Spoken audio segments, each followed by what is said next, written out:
Clay, this was the greatest episode of Star Trek Discovery I have ever seen. I agree. This is the greatest episode of television since that episode of Stranger Things where she goes to New York for no reason, or the last 3 episodes of the final season of Game of Thrones. Season 5 of The Wire, the pinnacle of that series. This thing right up there. Season 4 of Community, the gas leak season. The greatest season of television. You know, this joke is not going to work on only audio. I think it will. I mean, the quality of this episode was so high that it's basically caused my brain to short circuit, and yes. I don't know if we'll really be able to effectively convey our opinions about it because, you know, when you have a character like Georgiou, who is essentially perfect, like, you know, Bill Shakespeare himself rose from the grave to come over and write Georgiou. When you have an arc that rewards her this way, an arc, A-R-C, capitals. Yes. I don't know what else you can do to top it. We might have to end the podcast here because we can't do anything better than this at this point. Well, if you can't bring yourself around to understanding it, perhaps I can torture you extensively while whispering positive things in your ear, and then I guess view that as a positive for my character. Well, let's take a break. I'm going to cheat on my taxes, and then we're going to come back, and we will... Everyone cheats on their taxes here. That's how you do your taxes. There's something subtle about it. We're in the Mirror Universe version of the podcast, if you haven't picked up so far. We're going to take a break. We're going to cross the Farscape plane into our regular universe, go back in time, and break down Terra Firma Part 2. But Wes, in this universe, we are the regular universe. To Phillipa Georgiou, the most stubborn patient I've ever had, considering what some of you have put me through. That's saying a lot. I wish I could have done more. You tried. And she knew that, even if she bit your head off every chance she got. To Phillipa Georgiou, she was tough. She was a force to be reckoned with. And she pretty much redefined the word badass. Oh, and can I just add that she had the best walk with that coat and those boots. And nothing intimidated her. Not in any universe. She had no tact, and God, I love that about her. She was always honest, punishingly so. Her barbs, however piercing, were utterly glorious. She was a pain in the ass. All right, we're back in the Prime universe, in the prime of our lives, in the prime of our experience watching Star Trek Discovery. We're with Terra Firma Part 2. It is the 10th episode of the 3rd season of Star Trek Discovery, aired on December 17th, 2020. It is 2 of 2 in the Terra Firma arc. Teleplay goes to Kalinda Vasquez. Story goes to Bo-Yeon Kim, Erica Lippold, and Alan McEnroy. Directed by Chloe Damont. In-universe date is both 3189 and 2255. In this episode, Georgiou uncovers the true depths of the plot against her, leading to a revelation about how deeply her time on the USS Discovery truly changed her. 2 episodes, man, and what a 2. Like, I can see why they did 2 episodes out of this, because, boy, there was so much story that needed to be jammed in there. I mean, I don't think they even scratched the surface, honestly. Did you? It definitely didn't feel dragged out or... Are you in some kind of out of phase thing here, where you haven't fully crossed back into the Prime universe, and is sarcasm just the Mirror universe? Everyone in the yes, everyone's just extra snarky in the. Well, I mean, that's basically what it is. That's what Georgiou is. Yeah, everyone's super snarky. Yeah, it's the second part of the 2-parter that did not need to be a 2-parter. Clumsily inserted into the middle of a season where it had nothing to do with anything about it. We go back to the Mirror universe. We say goodbye to Georgiou. We learn it's the Guardian of Forever that was there. So what's the biggest problem? I think, I'm not going to put words in your mouth, but I think you didn't like this episode. I did not like this episode I like this episode for everything that it stands for, as opposed to what actually happens in it or how effective it is as an episode. It's probably mildly entertaining, at least in the Mirror universe. Like, just watching it, I feel a visceral reaction to everything that happens in the Mirror universe, but that doesn't mean it's quality, really. It's just like I'm reacting to what I'm seeing, because I think torture is one of those things that you're just going to react to it no matter what the state of where it comes from or whatever. This is a disaster of the United States government. This is a save that for the Enterprise episodes, please. That's more Guantanamo appropriate. This is a disaster of a TV episode. This is a disaster of a plot arc in this. This is a disaster of a season of television. This is a disaster of a television show at this point. They have 3 episodes left to turn back to whatever they're doing. We can get to that later, but why did you have a reaction to this one the way that you did? Well, I agree with you that I liked what the episode stood for and what I think they were trying to achieve with it. But, oh boy, they missed the mark big time. It was just so jumbled thematically. And, well, again, it did not need to be 2 episodes. You could have done this easily, done this in 1 episode. You really feel how structurally it doesn't make a ton of narrative sense when you get the bookends of the Prime Universe Discovery stuff, and they're basically waiting for like the disk manager to finish running to move on to their next plot point, and it's just that stuff is just literally wasting time. They were just short. It was too short for, even though they're on a streaming service where the length of the episode is irrelevant, they stuffed it to make it 2 full episodes, and it's just killing time in the Discovery plot line, whatever the fuck they're doing with Book ingratiates himself or whatever. I'm sure in the show's point of view, that's a huge arc for Book that he's developed in such a way where he's helpful. They basically just provide the Emerald Chain technology that's doing something to be able to go find this Kelpian ship, and that's it. And then Vance talks to Saru. And as far as the Mirror Universe stuff goes, like, the point that they're trying to make is just so muddled in what they're actually showing happening, because like she comes out of this Mirror Universe thing, and let's not even get into at the moment the fact that this actually happened and has, I guess, created like a skewed timeline in the Mirror Universe now. I'll actually question that there. So you believe that every time a change happens in a universe or a timeline, you splinter off and create a new timeline in it. Is that not what they've set up? Well, because if Nero going back in time and blowing up the Kelvin starts a new timeline, then going back into the Mirror Universe and killing half your crew, and also dying yourself, therefore not allowing Phillipa Georgiou to jump into the Prime Universe because she's fucking dead. Yep. Would drastically change the events of the Prime Universe in that mirror. In that, you know what I'm saying? Yes. Yeah. I view the Kelvin as unique for some reason. Was it not the I don't know if they say that. Did they not say that the Kelvin exploding is what causes a universe split to happen? I don't really remember. I don't think so. I feel like there's some special situation for the Kelvin going back in time that creates. Maybe it isn't even that. No, I think it changes the events of the past. Yeah. The only thing that the Kelvin exploding changes is the fact that Kirk's dad's dead. Yes. And I'm sure there's some other things too, but like that's the catalyst for the change in timeline. Okay.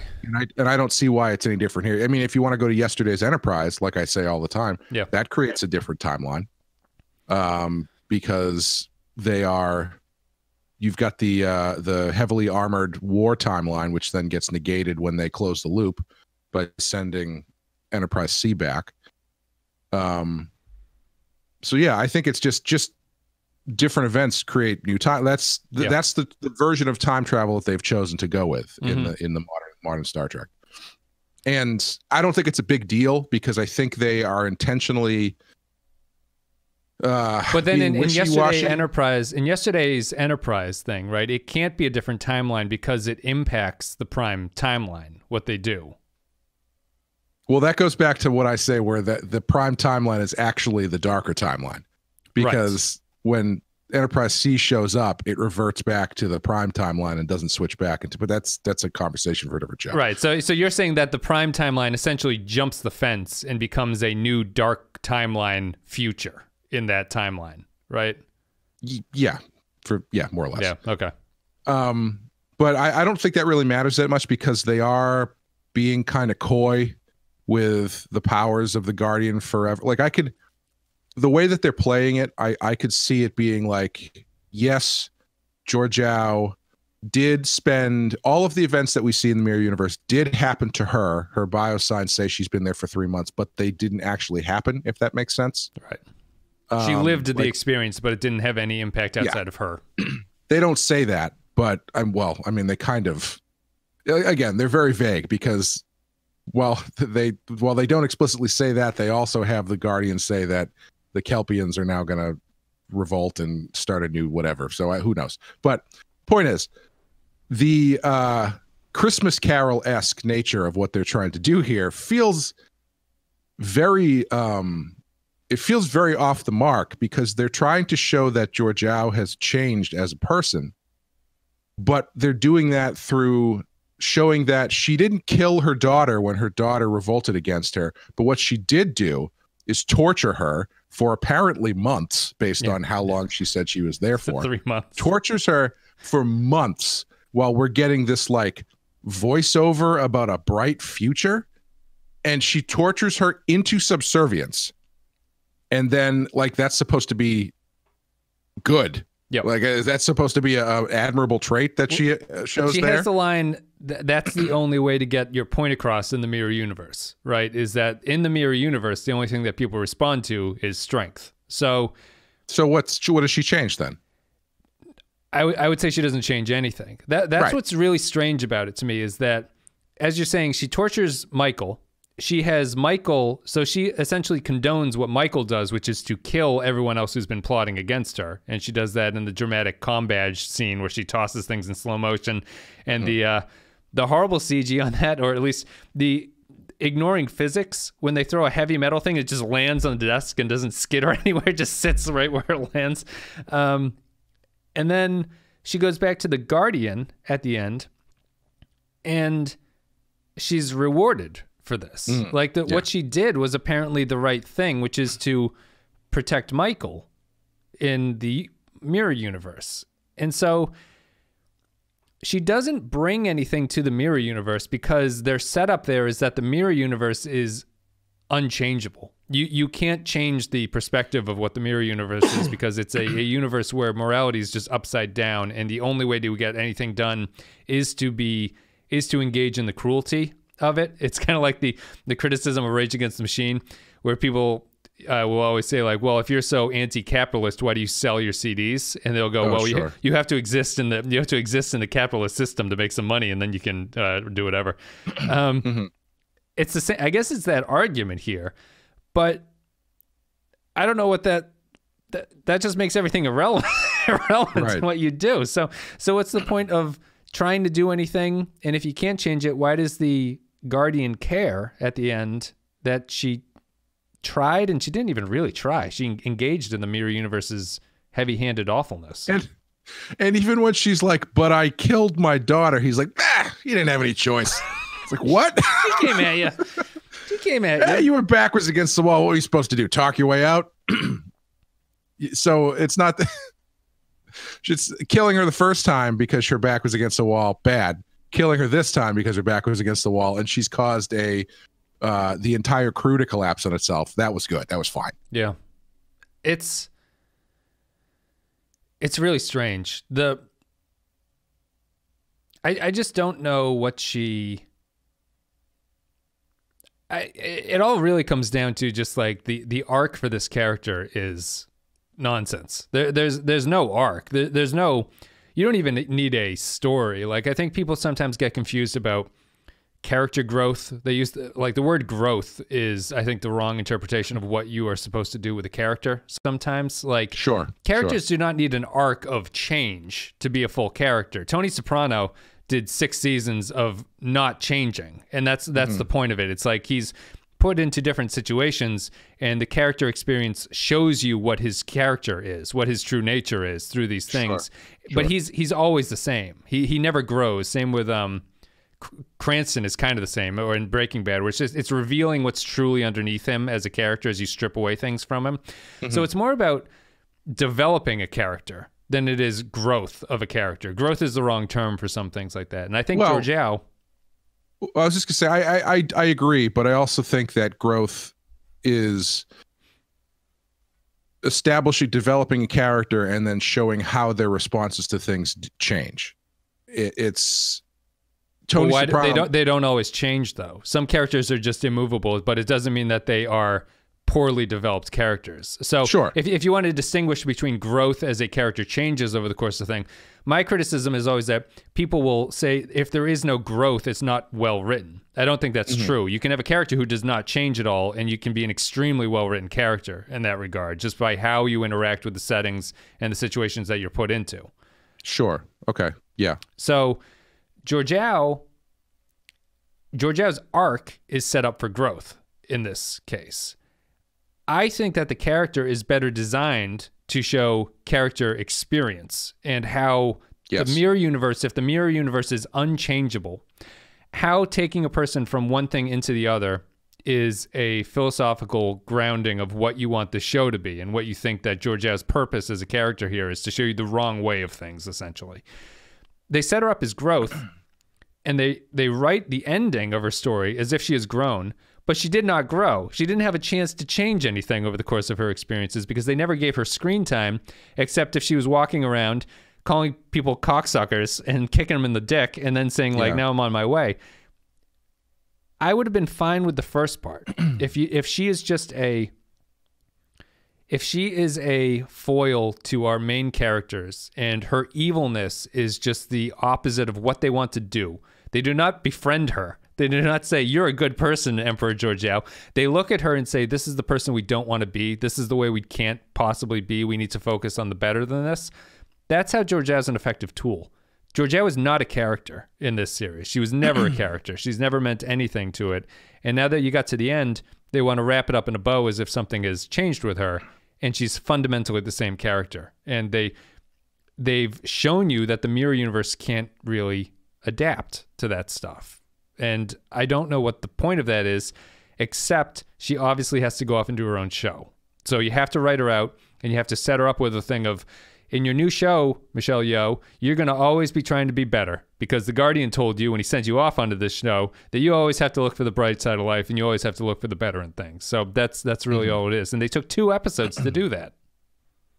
Yeah, she as a character, I feel like they were trying to make this not feel completely unearned but I think the key with her is showing her acting differently in situations that normally she would just scoff at. So if you wanted to make the argument this season, the fact that she went off with Burnham to go save Book shows that she cares about Burnham. However, the way that you get there is her saying, like, this is all fucking dumb. I don't know why I'm doing this. And they've got a couple other elements like, oh, well, she saved everybody in the bar in that one time. It's like, okay, but she didn't learn anything. She didn't change her approach. She just killed everybody. She would save, if that happened in the mirror universe, I feel she would not act any differently. She would save the people that she's with. There is a kind of loyalty to the mirror universe people. Like there's a, and the problem with the bar thing is that she is called in because she's the violent one who can get things done violently, and she does things violently and saves the day. Where Saru's point of like, hey, let's talk this out, and the guy says, fuck you, and then Georgiou kicks him in the face, and it's like, okay, well, I guess we need to resort to violence sometimes. That's not developing her. That's showing her outlook is actually correct in some situations. Yeah, you don't ever get any feeling, excuse me, mirror universe is getting in my voice. You don't get any scenes or any screen time of her changing her approach, really, or recognizing that things can be done a different way and whatnot. There's because that's the thing is like what I was saying before is character growth is exemplified through characters, or one of the ways you can exemplify it is through a character who does the same thing all the time, who then decides to do something, to do a different thing. It's like, oh, okay, well, you've established the character, and now the subverting or inverting of that character shows that the character has changed. They didn't do that with her in this show. Mm-hmm. She's always been like the devil on the shoulder to Burnham.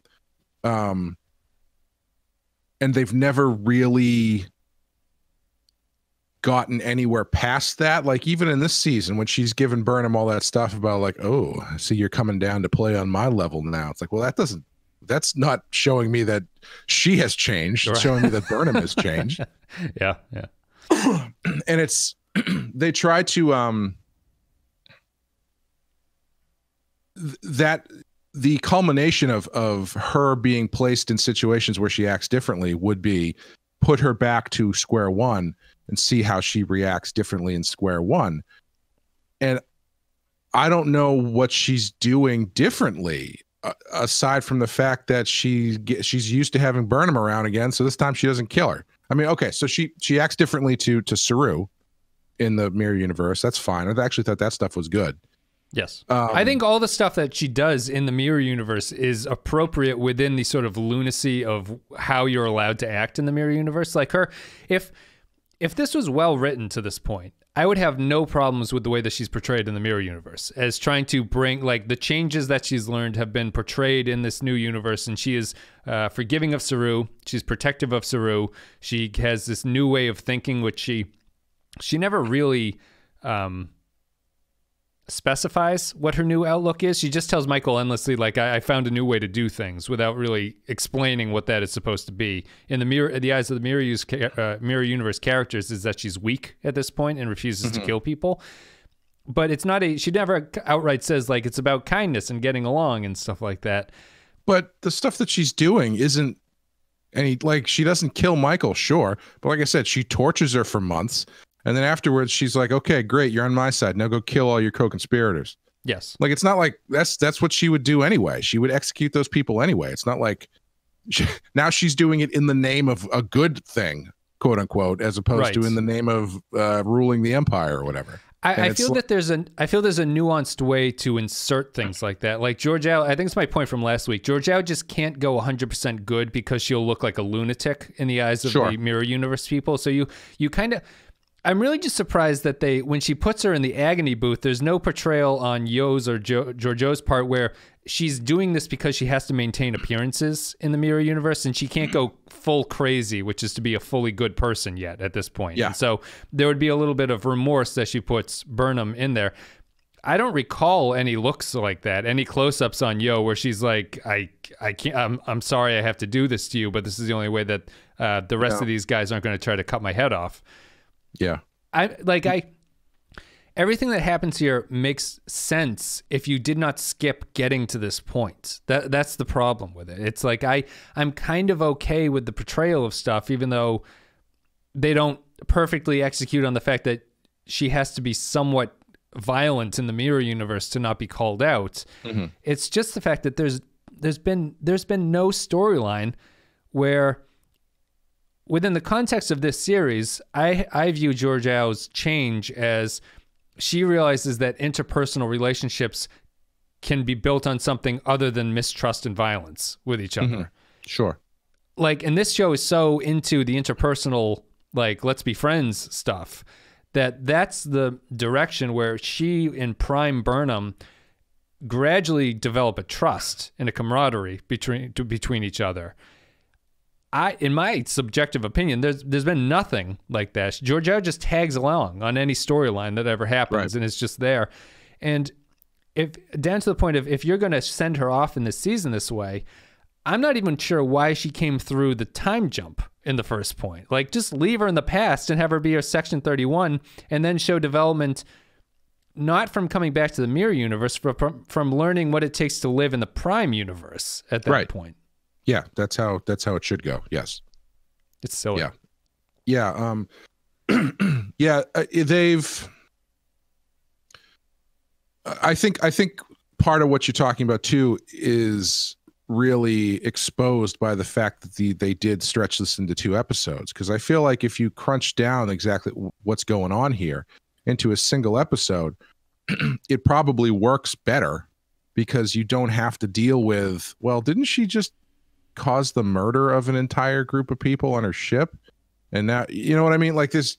You mean with the killing of the co-conspirators? Is that what you're talking about? With the montage of killing co-conspirators, and then the sequence where they fly out to Ryza to capture a guy just so he can get shot to reveal the Michael is still bad. That guy's got some balls on him, though. That guy is in prime torturing position. He's like, yeah, I did what I had to do. He's a ballsy Mirror Universe character. Yeah, I don't know why they spend the time doing that. The only reason I can think of is because they need to establish that Lorca has jumped to the prime timeline. Lorca's irrelevant for the amount that they bring up. It's like it's completely unnecessary. And but like, if you think about what that storyline is of her eliminating the Burnham and Georgiou eliminating the co-conspirators to try and stamp out this rebellion. Who cares? Like, what does that have to do with anything at this point? You're supposed to be dealing with this character and how she's changed. You don't need to be long form showing the crushing of a rebellion. Like, I don't know how that adds to the story you're trying to tell. It doesn't, because it's in the Mirror Universe and no one cares about the Mirror Universe. Because like we still don't even know if any of this matters, and even if it does matter, like I said, it breaks the entire show open. Well, that's why I don't particularly like your multiple every time jump is a universe split theory, because on a narrative level, if jumping in time creates a new timeline, it's sort of irrelevant to the original timeline that's not impacted by it. So you can never change something in a universe through the time jumps. And if we knew that Georgiou had to fail in this because the Mirror Universe of the future series is not changed at all. The Terran Empire still exists and everything like that, right? So if you send her back and you say this creates a new timeline and then she fails, I just feel the time jumping and new universing is like watering down the narrative impact of it, where every time you do it, you're just like, yeah, we'll try it again. It's that the Simpsons joke of like close enough. We'll just jump until we get to something that's like relatively what we want it to be the outcome of.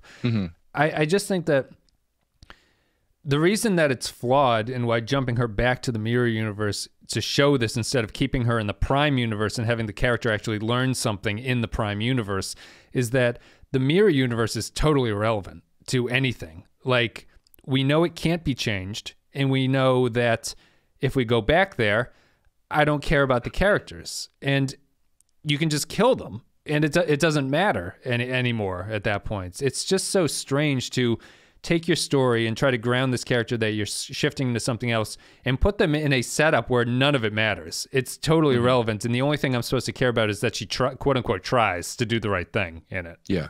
That's why I don't think that she's actually, I think she's living it, but I don't think she's actually going back in time. Because even if it doesn't create a new timeline, that means that she is changing the future of the current timeline by going back and changing things. Right. In the Mirror Universe, yes. That would be my take. Which then breaks the show, because that means so she's either creating a new timeline or they just fucked it up. Yes. So there's no good outcome to going back. Yeah. Like, the most effective thing, I think, is her relationship with Saru. And if there had been some kind of, if the Burnham thing was not Burnham and Georgiou in the Prime, if it was Georgiou and Saru, which I actually think is probably the better argument, that those two probably had more discussions than Burnham and Georgiou did. I would assume there's maybe been more words exchanged between the two of them. Sure. I like the portrayal of Saru in the Mirror Universe, and I like the way that Georgiou treats him. Again, it really highlighted to me how fucking random ass their whole Hakari thing is where they become not afraid anymore. And once he undergoes it, he just kicks the door down with a machine gun. Yeah, that was my favorite part, is at the end where he's like, I made it through the other side. I'm here to save you with my gun. It's like, okay. I mean, when we saw it happen to Saru, it took like a couple days, but I guess this is just instant now. But are the Kelpians super strong too? I don't know. They can just throw people like into the ceiling with one hand. Why not? That was such a terrible get out of jail free card for the Kelpians. Just like, yeah, they undergo a thing and they become totally brave at that point, and they just kick some ass. And I think that, like, just to get to it, I think that the last 10 minutes of this episode are like an abomination of everything that I hold dear in what you would be TV wise. What do you feel about the Guardian of Forever? I mean, it's fun to see the thing and hear the voice and whatnot, but like, I don't know. I feel like you're bringing one of your biggest guest stars, for lack of a better term, back for a really shitty reason. Like, I don't feel like it serves the legacy of that character. I don't like the personification of it. I don't like. You don't like Carl? I don't like Carl. I have nothing against that actor. I have nothing against the Vortex portraying itself as a person either. I think that would be fine. I think that's acceptable. What I have a problem with is, in the original series, there didn't seem to be this moral motivation on the behalf of the Guardians of Forever, right? At least in the episode. The comic might be a little bit different, but the original script. The episode is just Kirk and them stumble onto this thing that uses voiceover to describe what it's doing, like describe what the process is. And if you go through this, you're going to change the timeline. So its personification there is really just a voice that's reading the rules of what the setup of this story is. And the characters going back in time is entirely driven by what Kirk goes through while he's there. It's not the machine talking to Kirk saying, you gotta let Edith die, buddy. Sorry. Like, it's just like that. That's the right thing to do. That completely, it's an unnecessary added voice of this thing, where instead of just being a tool that the crew stumbles onto and has a ramification that's bad, it's a person who's Jiminy cricketing his way into it and being like, yeah, good effort. Here you go. Why don't you go somewhere else and see if you can live a little bit longer? I'll give you mercy and send you to live somewhere to be your savior. I much prefer the device as a tool that is not motivated by its own reasoning in what it's trying to do. Yeah. Excuse me. I feel like the personification is there specifically to serve the reveal, if that makes sense.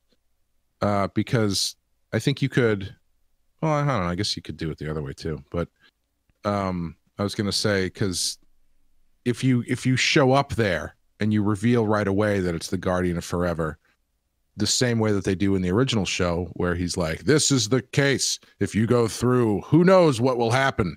You'll just might change the timeline. And so then you've got more of like a what's the word?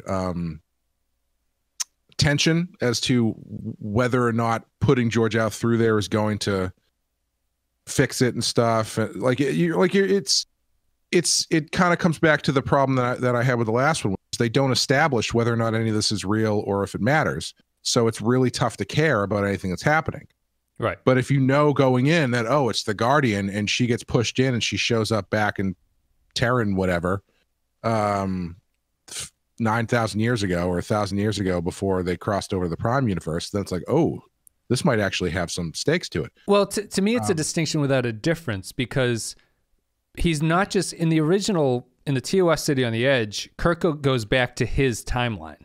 So this is another thing where if this was a timeline split and he goes back, he doesn't change the future, and his decision to let Edith Keeler die to enter World War II and the Nazis don't win, that there's gravitas to that situation, right? But Georgiou is going back to another universe where any change he has no impact on the current situation. And that's bad. That's just not good. I still disagree about that, but sure. About it mattering in the terms of the mirror universe thing. Yes, because again, they cross over with the Prime eventually at the beginning of the show, and it's going to be a whole lot of hell of a lot different now because everybody's dead. Correct. So it would impact the Prime timeline via that setup, right? And so like okay. Right, so you're arguing that because they don't chase Lorca doesn't fall into his gravity well or whatever and end up in the Prime universe, that the entire Discovery timeline at that point has now been changed.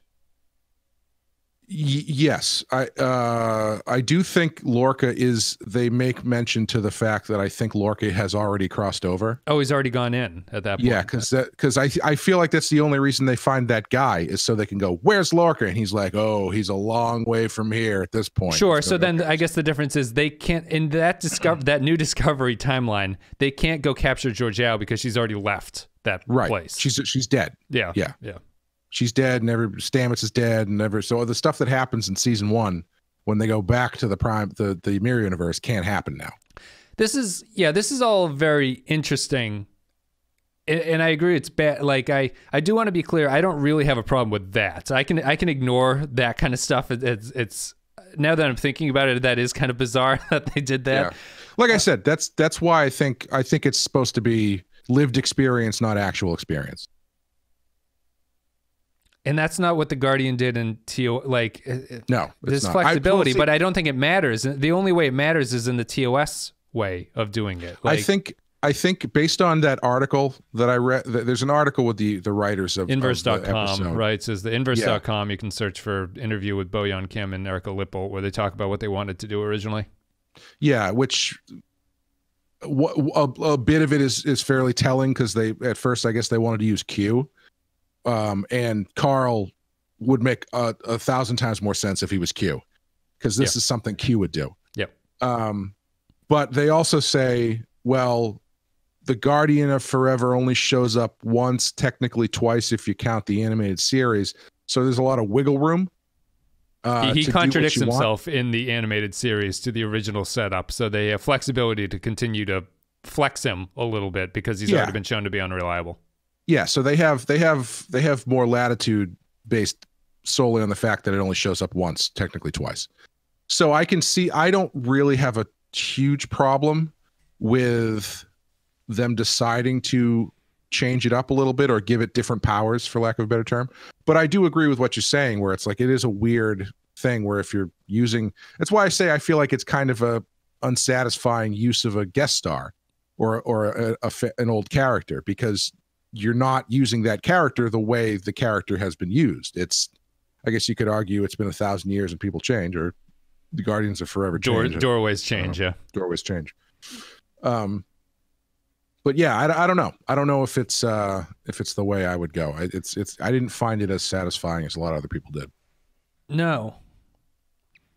I think that's my main concern about it, is just that by using the Guardian to jump between universes and not just back in time, it completely makes irrelevant anything that happens in that storyline, and it only becomes a story about whether or not Georgiou has made a change in her opinion at that point. Right. And that's just like, on the scale of Star Trek science fiction, there are ways to do, like Tapestry, the TNG episode, is a way to do that. It's to Q shows Picard, like, here's your opportunity to redo your life, see what happens with it, and he learns something from that. Within the confines of that episode, you're exposed to what the twist and what the complications for Picard are at that point. And Georgiou is unchanged, goes back in time, and is now completely different. A different person, and all outlooks and all things that she says, all the way that she acts, and then just comes back and is rewarded for not consciously making a decision or realizing anything based on the experiences that she's had over the past 2 episodes. It's just, I guess you've changed over the past 3 seasons of television, and here you go to move off into the future. And she asks if Michael can come with her, which I thought was especially pathetic. And so better or worse than the another Michael, you don't understand how amazing you are speech before somebody leaves the show. She did do that. Is that what you're saying? Yeah. Yeah, she does that at the thing. And then really it all culminates in what I consider to be a parody scene of the crew on Discovery toasting Georgiou. Who Georgiou has been walking around roasting them nonstop, threatening to eat Saru constantly. And Saru is like, cling, cling, cling, cling, cling. You know, she had some harsh zingers, but those were great jokes. Those are great jokes, guys. And then it's really the show. I think the show is actually, I think the writers are a little bit embarrassed. It's it's what Ron Moore had a takeaway about when he worked on Voyager for ever so slightly. His takeaway was that the Voyager staff was somewhat embarrassed to be writing Star Trek, and they didn't want to be writing Star Trek. Sure. I think this writing staff is embarrassed to be writing Star Trek because that whole thing was a goodbye to Yo. It is not a goodbye to Georgiou. Detmer has a line where she's like, oh, girl, she wore those boots. No one could walk in those boots the way that she could. It's like, that's a Yo thing. That's not Georgiou as a character. And why are all of you talking? Yeah. It's completely nonsensical. Those characters have been abused by her. They have, half of them, I don't think they've even talked to her. So I don't know what they're talking about. And it's a goodbye to Yo. It's not the show respecting itself as a show in what this character would mean and what that character would mean to leave. That's an extended sequence to say goodbye to Michelle Yeoh, who they all seem to like, and now she's gone at this point. And that's stupid. That's terrible writing. Well, I don't know if they're embarrassed to write Star Trek, because the other thing I pulled from that interview is that these writers seem to be fairly knowledgeable about Star Trek history. Like, they were name dropping that cartoon episode. They name dropped a TNG episode with a similar Survivors. Their original idea was much more like the Survivors than it was what they came up with here.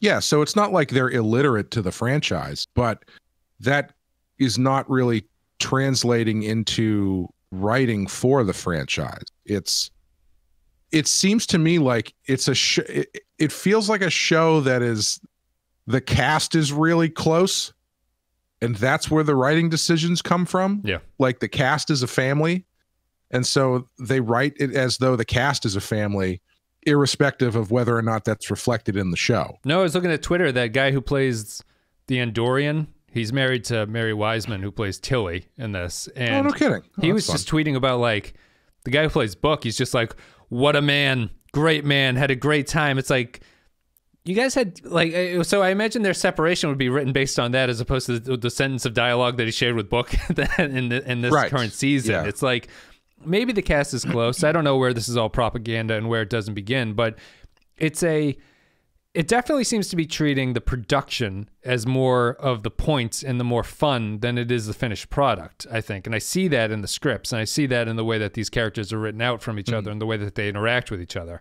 Well, that scene at the end, too, I think it's another in a long line of things where it's like, it's an ending to the story that they wanted to tell, but it's not the story that they did tell. Right. They have a huge execution problem. I can see what they're trying to do. Unlike Georgiou, who executes everybody. They need Georgiou as the head writer. Yeah. The show just can't execute 2 plot points in a row. Give me one Georgiou episode where she learns the error of her ways in the Prime universe, and I'd say, okay, this was not a greatly executed story, but you showed me something that happened here. They just don't have that middle beat. It's the criticism we've always had. The show is not interested in what it takes to get somewhere. It's just like, I want to go there now. I want to be there now. And they put you there, and they say, isn't that great? We got there so quick. And you say, I don't know how we got here. You've been driving me around with a blindfold on this whole time. Perfect segue into the other thing in this episode that drove me nuts, which was Saru talking to the Admiral. And the Admiral, like, right before he hangs up, very casually drops, oh, yeah, by the way, Osiris out of dilithium. You guys got a spore ship. That might get complicated. All right. See you later. And I was like, are you fucking kidding me? Like, the defenders of the show are going to say they brought it up and therefore it's been executed. well. It's not. Right. It's not Yeah. good enough. It's not good enough to just bring this shit up 10 episodes in when the entire 10 previous episodes have been people going, why does no one care about the spore drive in this universe? This doesn't make any sense.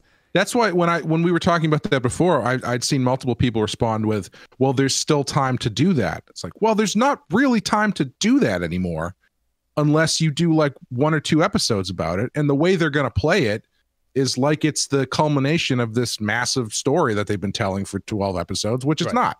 So It's the first time Osiris is going to anyone return, and Osiris is going to return and try to steal Discovery, right? That seems Probably, likely to happen. Yeah. And but I don't think it's going to be next episode because they seem to be stuck on like a radiation planet or something. But yeah, it just drives. Oh, and the other thing I noticed in the mirror universe, they're still on Discovery, but Discovery should be on the Shenzhou. Well, yes, I hadn't thought of that part, but I was going to say mirror universe Discovery does not have a spore drive. It's just a normal ship, which makes me wonder why. Was that always the case?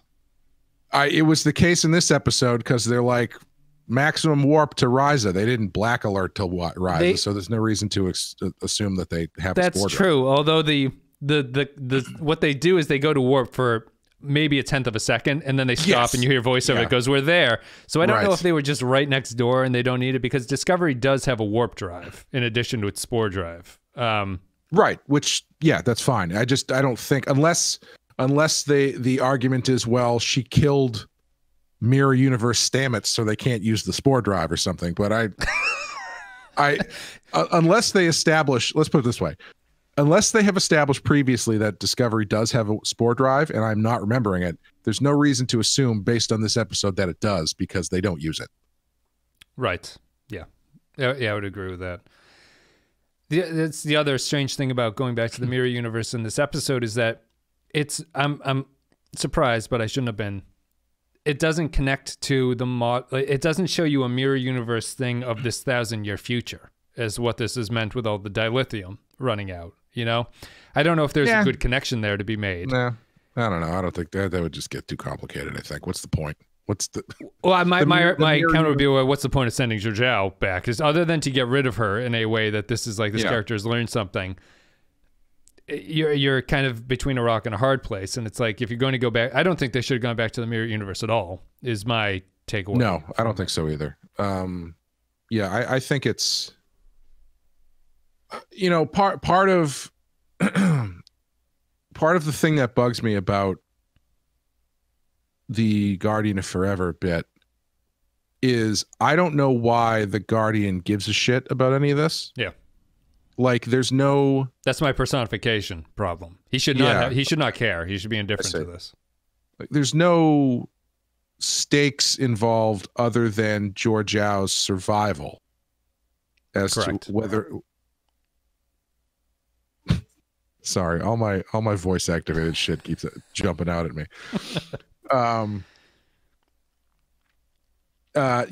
There's no reason for him to get involved. It's not like a Q situation where he's like, well, the fate of the universe lies on whether or not you can figure out how to save this child who has terminal illness. Yeah. There's none of that stuff. It's just, he's being nice essentially. But there's no reason why he needs to help them, or there's no. I guess he makes, again, whether or not this is real kind of matters because he makes the thing about, well, in the mirror universe now the Kelpians are all really confident and they don't have a problem wearing open-toed shoes because they aren't self-conscious about their feet anymore. But no, that's my issue with it. Like sending her back at the end, it's not like she's being selfless in that moment either.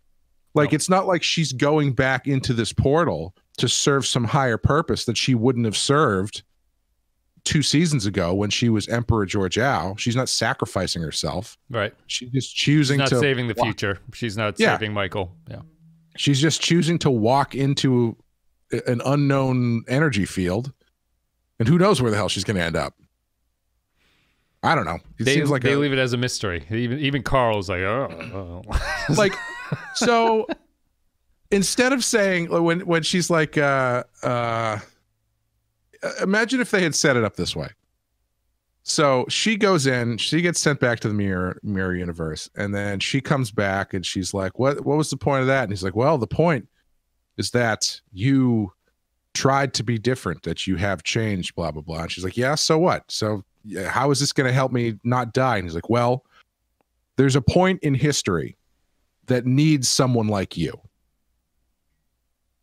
If you go through this portal, I will send you back to this point in history that it is crucial that someone with the ability to change, like you have just shown, is put into the situation, the problem that's set up, in order to affect the course of history or something like that.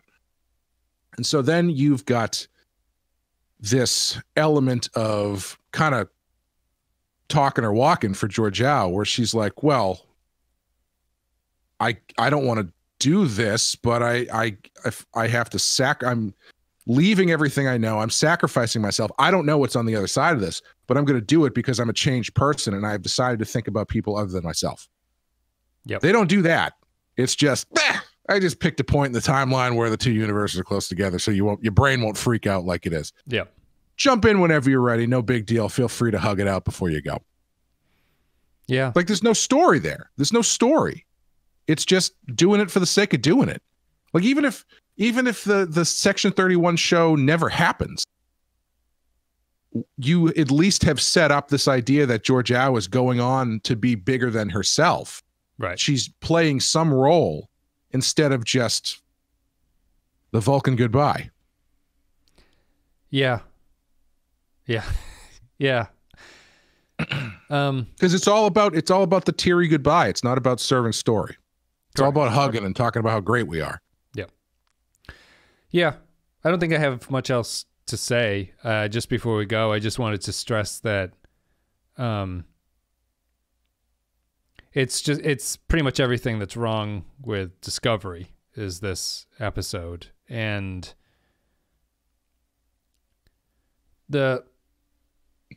I'm really continually surprised by the writers of this, and I just don't. I would love to see. I know there's the interviews and everything like that. I don't really trust the interviews. I would much rather prefer to be a fly in the wall to see like what they're talking about when they are scripting this stuff, because I think in those interviews they do a fair amount of retroactive course correction, or they're able to respond to something by sort of adapting what their story is that they were going into it with. All of this it's all well and good to bring up survivors. It's all well and good to bring up Q. It's all well and good to say that we had a different idea for this. I need to understand the thought process of how they thought this was going to work and why they thought this was going to work. What they think is happening here. Because as far as I can tell, it's just a confused mess about stuff. The driving force is just, it's really cool in the mirror universe. Let's send her back there. And, oh yeah, we have to get rid of her at some point in the future. So if we do this, we can go back in time, and then we'll have another time portal that she can go through to get out of our scripts at this point. It's just super weak. It's just really... And it's so disconnected from this season. You know, like if it does not serve the story at all. No. It's just serving getting her out of the show. There's no, I mean, shit, at least the Barzoom, what the hell was that? What's that species? The girl with the things on her face. At least the Barzans, yeah. Yeah, at least she's making a choice that helps other people and helps the story move forward. Yeah, reflects the theme of the season is reflected through non-leaving. Yeah. Yeah, Georgiou completes her failure of an arc by failing to serve the purpose of the story, even in getting her off the show, even in her goodbye. And it's to your point, it's a completely selfish reason to leave. It's just to enable her survival going forward. And even in that moment, like you said, she's about to go into this thing and understanding that Michael is very important to the crew of Discovery and all the shit that she's going on. She's like, can Michael come too? It's like way to operate in a selfless level by asking for Michael to come with you. Here's my difference between, we can close this out with this button up here, like growth and examination or fleshing out of a character, right?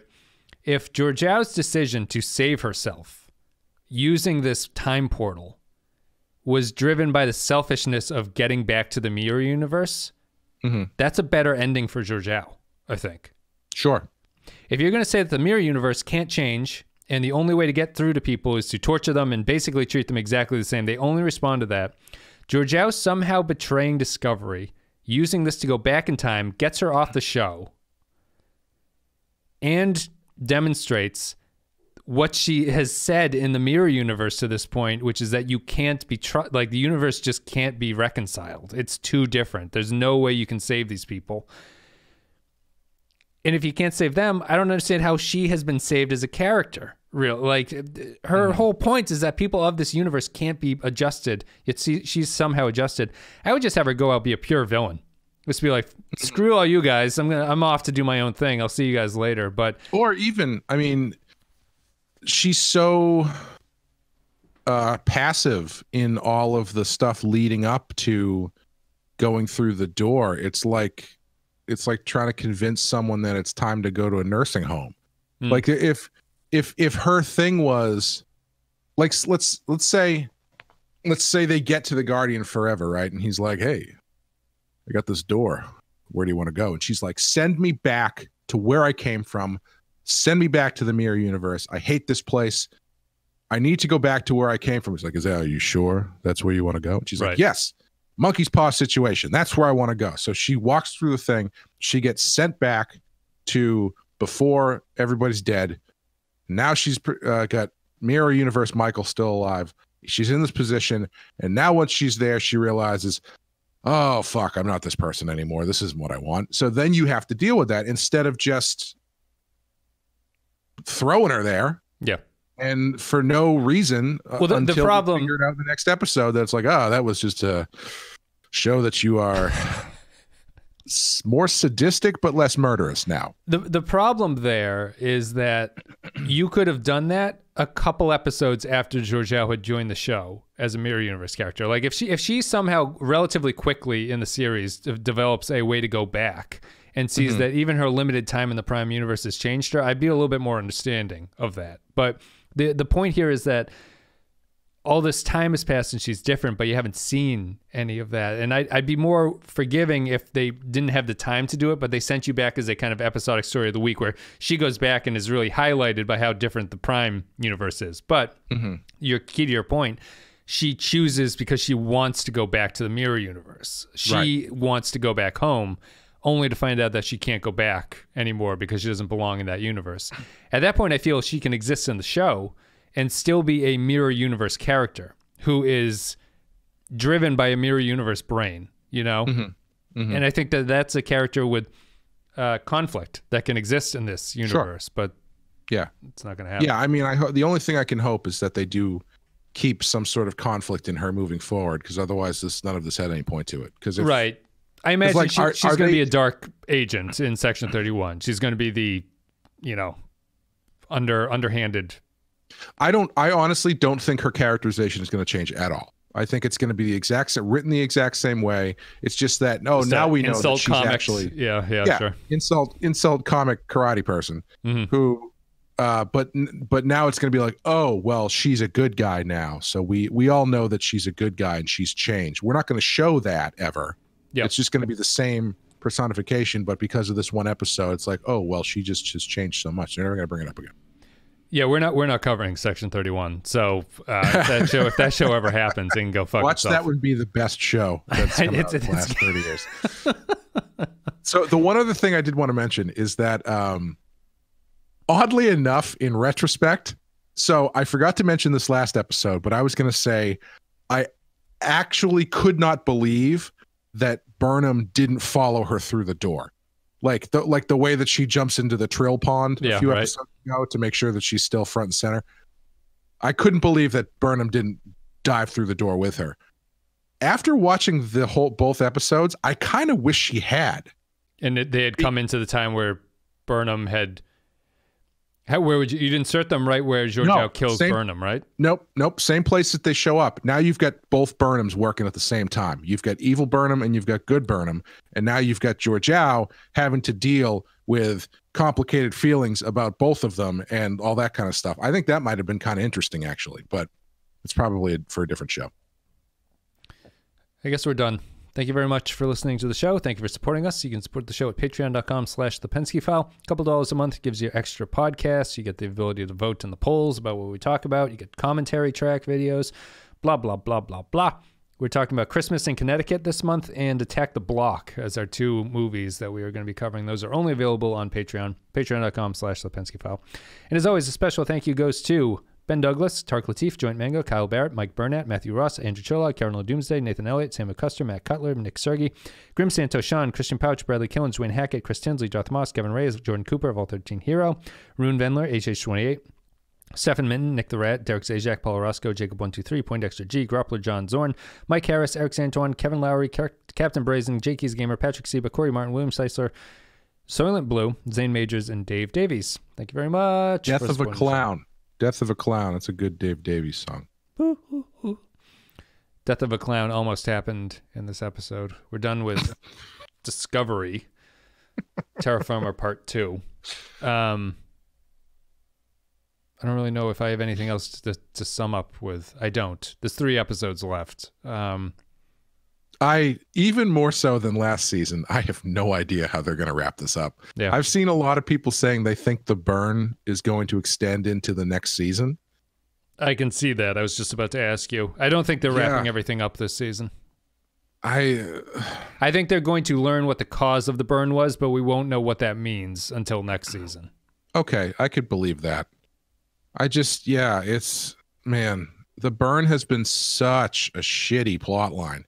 It's terrible. But I can't imagine wanting to stretch this out into a second season.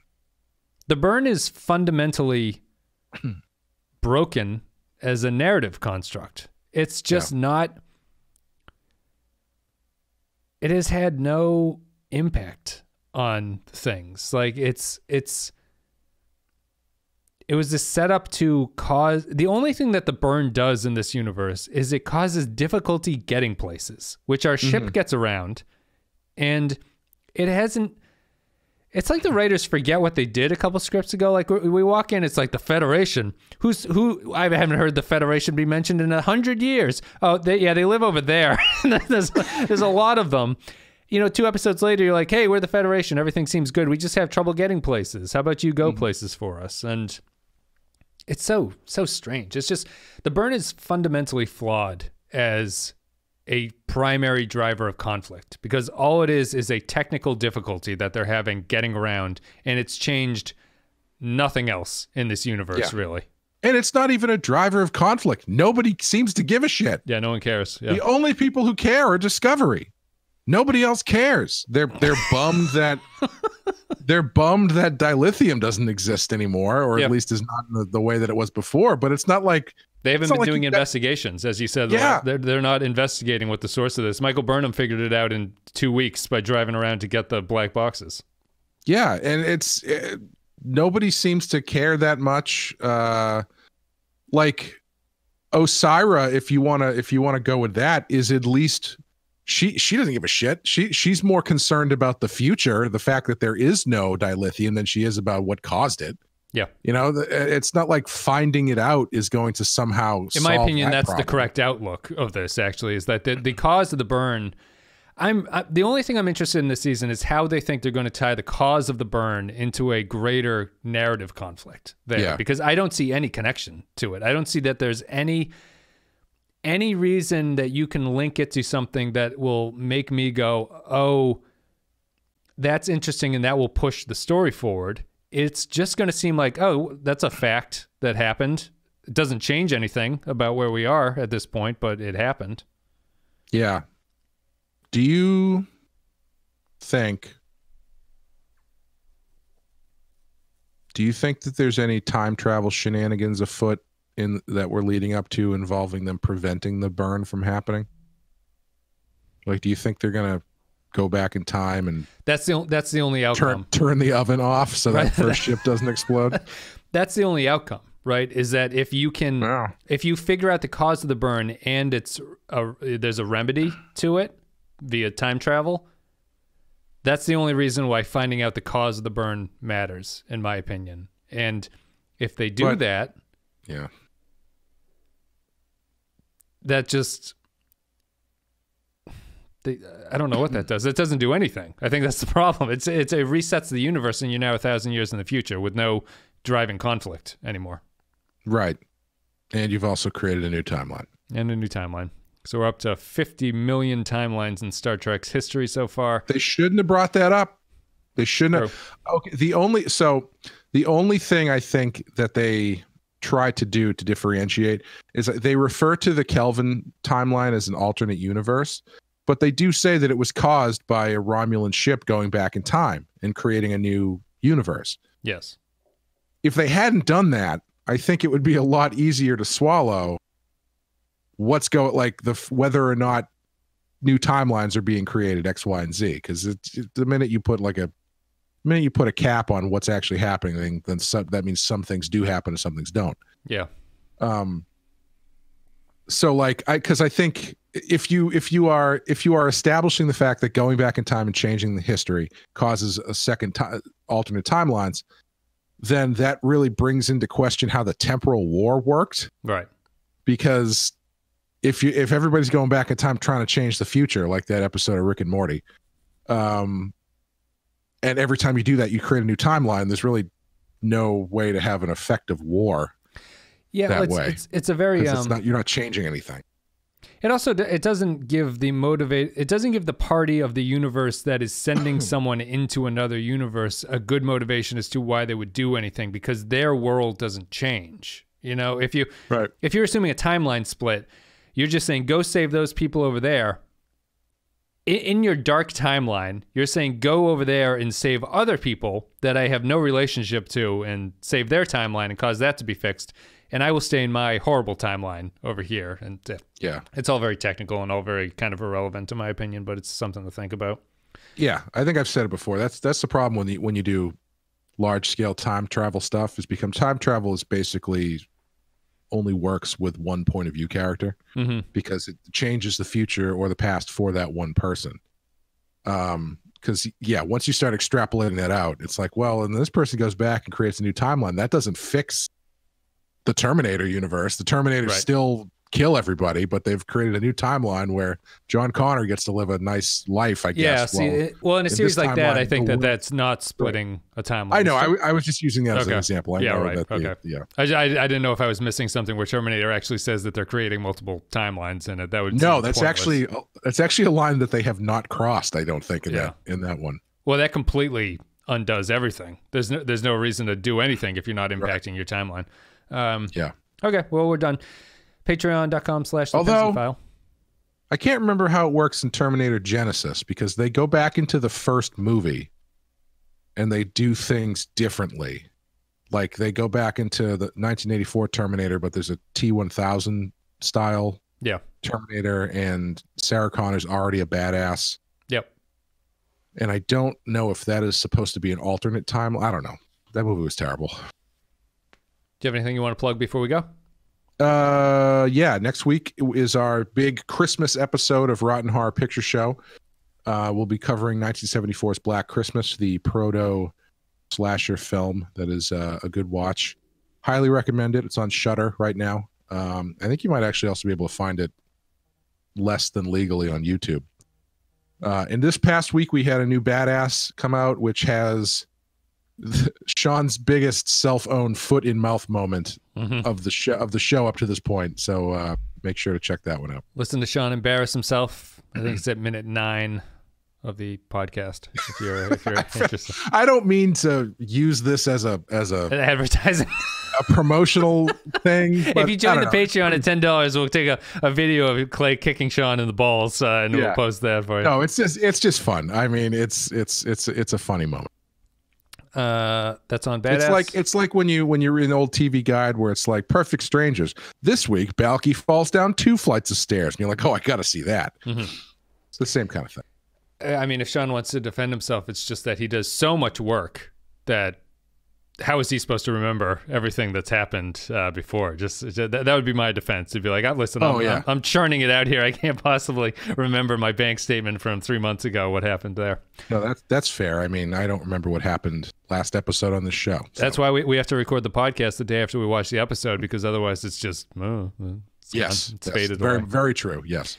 All right, guys, thank you very much for listening. Thank you for supporting the show. Terra Firma Part 2 is over. Discovery is almost over. Thank Christ. And then we are, that's it. Is this Christmas? When is this coming? No, this is not. This comes out today. So we're a little bit away.